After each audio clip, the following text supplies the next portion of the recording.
Senior IPS ಅಧಿಕಾರಿಗಳು ನನಗೆ ಹೇಳ್ತಾರೆ, ದಲಿತ IPS ಅಧಿಕಾರಿಗಳು ನನಗೆ ಹೇಳ್ತಾರೆ. ಅಂದ್ರೆ ಒಂದು ವ್ಯಕ್ತಿಯ ಬಗ್ಗೆ ಎಷ್ಟು ಅಧಿಕಾರಿಗಳಲ್ಲಿ ನಾರಾಜಗಿ ಇದೆ. ಗೌರವನೀಯ ಲೌಕಿಕ ಸಮಾಜದ ಅಧಿಕಾರಿಗಳಿಗೆ, ಪೊಲೀಸರಿಗೆ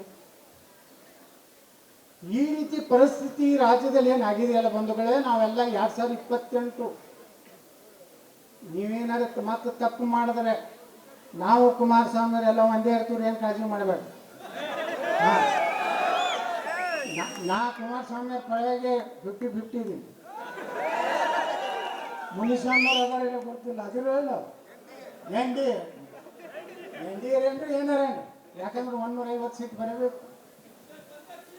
ಯಾರ್ಯಾರು ಹಿಂದೂಗಳ ಕಾರ್ಯಕ್ರಮ ಕಲ್ಲು ಹೋಗೋದ್ರಿಂದ ಏನು ಮಾಡಬೇಕು?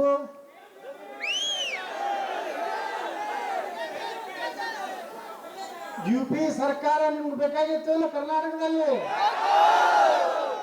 ಆಸಾಮದ ಹೇಮಂತ್ ಬಿಸ್ವಾ ಸರ್ಕಾರ ಮಾತ್ರ ಬೇಕಾಗಿತ್ತು ಇಲ್ಲೋ?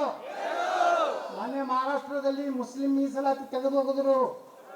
ಹಾಗೆ ನಾವು ಕರ್ನಾಟಕದಲ್ಲಿ ಮುಸ್ಲಿಂ ಮೀಸಲಾತಿ ತೆಗೆದು ದಲಿತರಿಗೆ, ಹಿಂದುಳಿದ ಎಲ್ಲರಿಗೂ ಹಂಚಿಕೊಟ್ಟು ಬರ್ತೇವೆ. ಆಯ್ತು, ನಮ್ಮವರೇ ಪಾಪ ರೈತದವ್ರು ಕಡಿಮೆ ಇದೆ, ಲೆಫ್ಟ್ದವ್ರು ಕಡಿಮೆ ಇದೆ, ಎಲ್ಲರೂ ಒಂದೊಂದು 60% ಹೆಚ್ಚು ಕೊಟ್ಬಿಟ್ರಿ, ಎಲ್ಲ ಸಮಾಧಾನ ಆಗ್ತಾರೆ. ಸ್ವಲ್ಪ ನಾವು ಮೇಲೆ ಅನ್ನೋದು ಲಿಂಗಾಯತರು ಬಡವರು ಒಕ್ಕಲಿಗರೆಲ್ಲ ನಾವು ತಗೋತೀವಿ. ಬ್ರಾಹ್ಮಣರೇನು ಎಲ್ಲ ಶ್ರೀಮಂತರು ಅದಾರ, ಎಲ್ಲರೂ ಏನು ರಾಷ್ಟ್ರಪತಿನಾಗ ಅದಾರ್ರಿ ಬ್ರಾಹ್ಮಣರು. ಅದಕ್ಕೆ ಬಂಧುಗಳೇ, ಜಾತಿ ನೋಡ್ಬೇಡ್ರಿ. ಕರ್ನಾಟಕದಲ್ಲಿನ ಕೋಲಾರ ಮೊದಲ ಸಲ ಹೆಜ್ಜಿಟ್ಟಿನಿ.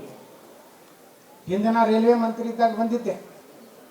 ಮಾರಿಕುಪ್ಪಂ ಬೆಂಗಳೂರು ಒಂದು ಟ್ರೈನ್ ನಾನೇ ಮಾಡಿದ್ದು. ಅವಾಗ ಇಲ್ಲಿ ಎಲ್ಲ ಬಡವರು ಬೆಂಗಳೂರು ದುಡಿಲಕ್ಕೆ ಹೋಗ್ತಾರೆ, ಅವರಿಗೆ ಒಂದು ಟ್ರೈನ್ ಮಾಡಿಕೊಡು ಅಂತೇಳಿ ಅವಾಗ KH ಮುನಿಯಪ್ಪನವರು ಇಲ್ಲಿ ಲೋಕಸಭಾ ಸದಸ್ಯರಿದ್ದು, ನಾನು ರೈಲ್ವೆ ರಾಜ್ಯ ಮಂತ್ರಿ ಇದ್ದೆ. ಇಲ್ಲೊಂದು ಟ್ರೈನ್ ಚಾಲೂ ಮಾಡಿದ್ದೆ. ಬೆಂಗಳೂರಿನಲ್ಲಿ ಕೋಲಾರ ಜಿಲ್ಲೆ ಇದೇನು ಗಣಿ ಗೋಲ್ಡ್ ಮೈನ್ ಏನು ಬಂದಾಯ್ತಲ್ಲ, ದುಡಿಲಿಕ್ಕೆ ಅವಾಗ ಎಷ್ಟು ನಾ ಪಾಸ್ ಮಾಡಿದ್ದೆ ಗೊತ್ತದ? ಒಂದು ಪಾಸ್ ಒಂದು ತಿಂಗಳಿಗೆ 150 ರೂಪಾಯಿದಲ್ಲಿ ಬೆಂಗಳೂರಿಗೆ ಹೋಗಂಗೆ ಮಾಡಿಕೊಟ್ಟಂತ ನಾನು ಬಸನಗೌಡ ಪಾಳ್ಯ ಯತ್ನಾಳ್ ಅವ್ರು ಮಾಡಿದ್ದೆ. ಇನ್ನೂ ಕೆಲವು ಮಂದಿ ಯತ್ನಾಳ್ ಟ್ರೈನ್ ಹೇಳ್ತಾರೆ. ಅದಕ್ಕೆ ಬಡವರ ಸಲುವಾಗಿ ಅದೊಂದು ಟ್ರೈನ್ ಮಾಡಿದ್ರಿಂದ ಎಷ್ಟೋ ಜನ ಗಣಿಗಾರಿಕೆಯಲ್ಲಿ ಕೆಲಸ ಇಲ್ಲ, ಅದಕ್ಕೆ ನಿರುದ್ಯೋಗಿಗಳು ಕೊಡುವಂಥ ಕೆಲಸ ಮಾಡಿದ್ದೀವಿ. ಬಂಧುಗಳನ್ನ ಇಷ್ಟೇ ವಿನಂತಿ ಮಾಡ್ಕೊತೀನಿ. ಇಷ್ಟೊಂದು ಸಂಖ್ಯೆಯಲ್ಲಿ ಭಾಳಷ್ಟು ಚರ್ಚೆ ನಡೆದಿತ್ತು. ಇವತ್ತಿನ ಕಾರ್ಯಕ್ರಮಕ್ಕೆ ಅವ್ರನ್ನ ಬ್ಯಾನ್ ಮಾಡ್ತಾರೆ, ಇವ್ರನ್ನ ಬ್ಯಾನ್ ಮಾಡ್ತಾರೆ.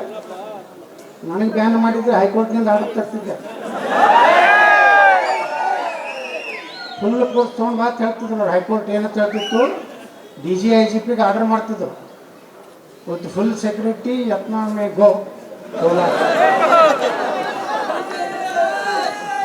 ಅದಕ್ಕೆ ನಾನು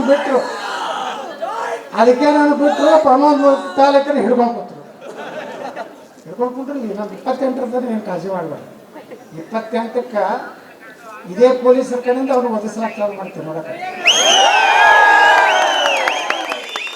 ನಿಮ್ಮ ಮುಂದೆ ನಿಮ್ಗೆ ಯಾರ್ಯಾರು ಇವತ್ತೇನು ಪಾಕಿಸ್ತಾನದಿಂದ ಎಲ್ಲ ಬರೆದಿಡ್ರಿ. ನೀವು ಯಾರ್ಯಾರು ಪಾಕಿಸ್ತಾನಕ್ಕೂ ಜೆಂಡಾ ಹಾರಿಸ್ಯಾರ, ಪಾಕಿಸ್ತಾನ ಪರವಾಗಿ ಮಾಡ್ಯಾರ, ನಮ್ಮ ರಾಮ ಗಣಪತಿನ ಕಲ್ಲು ಹೋಗಿದ್ರೆ ಎಲ್ಲ ಬರೆದಿಡ್ರಿ. 28ಕ್ಕೆ ಆಕ್ಷನ್ ಸ್ಟಾರ್ಟ್. ನೀವೆಲ್ಲ ರೆಡಿ ಇದ್ದೀರಾ? ಮುಂದಿನ ಸರ್ಕಾರ ಹಿಂದೂ ಸರ್ಕಾರ ತರಲಿಕ್ಕೆ ರೆಡಿ ಇದ್ದೀರಾ? बोलो भारत माता की, छत्रपति शिवाजी महाराज की, डॉक्टर बाबा साहब अंबेडकर ಅವರಿಗೆ, ಕ್ರಾಂತಿವೀರ ಸಂಗೊಳ್ಳಿ ರಾಯಣ್ಣ ಅವರಿಗೆ, ಬಾಬು ಜಗಜೀವನ್ ರಾಮ್ ಅವರಿಗೆ ಎಲ್ಲರಿಗೂ ನಾನು ನಮಸ್ಕಾರ ತಿಳಿಸಿ ನಾನು ಮಾತು ಮುಗಿಸ್ತೀನಿ. ಜೈ ಶ್ರೀರಾಮ್.